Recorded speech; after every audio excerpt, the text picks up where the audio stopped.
আমি যে বিষয়ের দাওয়াত দিতে চাই ওই বিষয়ের পূর্ণ এলেম, বাস্তবতার আলোকে ওটার পূর্ণ এলেম হাসিল করতে হবে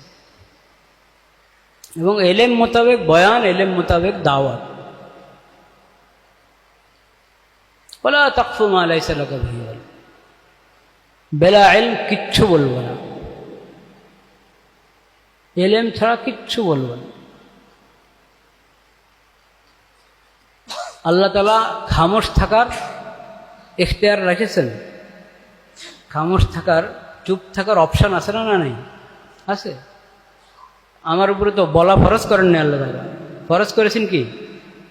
নবী করিম সাল্লাল্লাহু আলাইহি ওয়াসাল্লাম বলেছেন, মান কানা ইউমিনু বিল্লাহ ওয়াল ইয়াউমিল আখির ফালিয়াকুল খাইরান আও লিয়াসমুত। আল্লাহর প্রতি যদি ঈমান থাকে, আখিরাতের প্রতি ঈমান থাকে, তাহলে ভালো বলো, ঠিক কথা বলো, সুন্দর কথা, সঠিক কথা, ভালো কথা বলো। আও লিয়াসমুত, বা চুপ থাকো। তাইলে চুপ থাকার ইখতিয়ার যখন আমার আছে, আমি চুপ থাকি। আমাকে বলতেই হবে কেন? বলা তো আমার উপরে ফরজ না।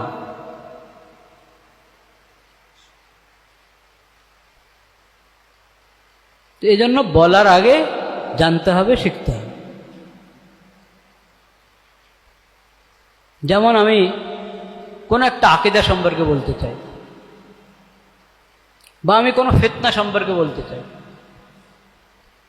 সমাজে কোনো ফিতনা দেখা দিয়েছে, এই ফিতনা সম্পর্কে আমি আলোচনা করতে চাই। নতুন সমস্যা দেখা দিয়েছে, এই সমস্যা এবং তার সমাধান নিয়ে কথা বলতে চাই। দিনের কোনো একটা বিষয় মানুষকে বোঝাতে চাই, বলতে চাই। সর্ব অবস্থায় যে বিষয় বলতে চাই সেই বিষয়ে আমার যথাযথ ইলম থাকতে, যথাযথ ইলম থাকতে। কোনো ফিরকা নিয়ে কথা বলতে চাই, কোনো একটা ফিরকা, বাতিল ফিরকা, গুমরা ফিরকা নিয়ে কথা বলতে চাই। ফিরকা সম্পর্কে বলতে হলে ওই ফিরকার বিষয় আমার জানা থাকতে হবে।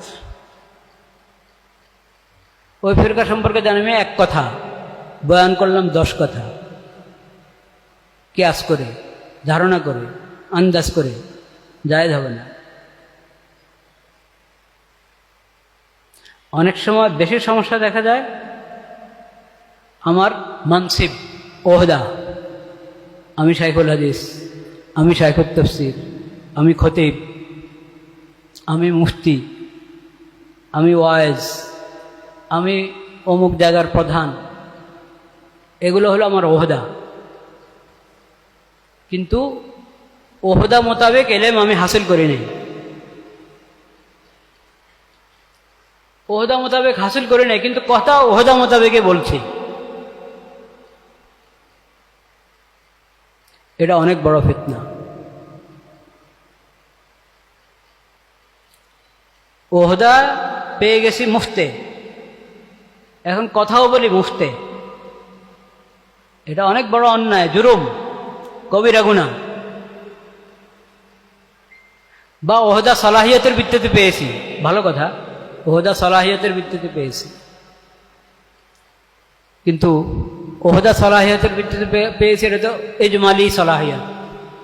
এখন আমি আমার এই ওহদায় থেকে আমি যা যা কাজ করব, চাই আমার জায়গায় বসে কাজ করি, অন্য জায়গায় কাজ করি, আমার জায়গায় কথা বলি, অন্য জায়গায় কথা বলি, ওহদার যে পরিমাণ ওজন, কথারও মানুষ এর চেয়ে আরো বেশি ওজন হিসাবে ধরে নেয়।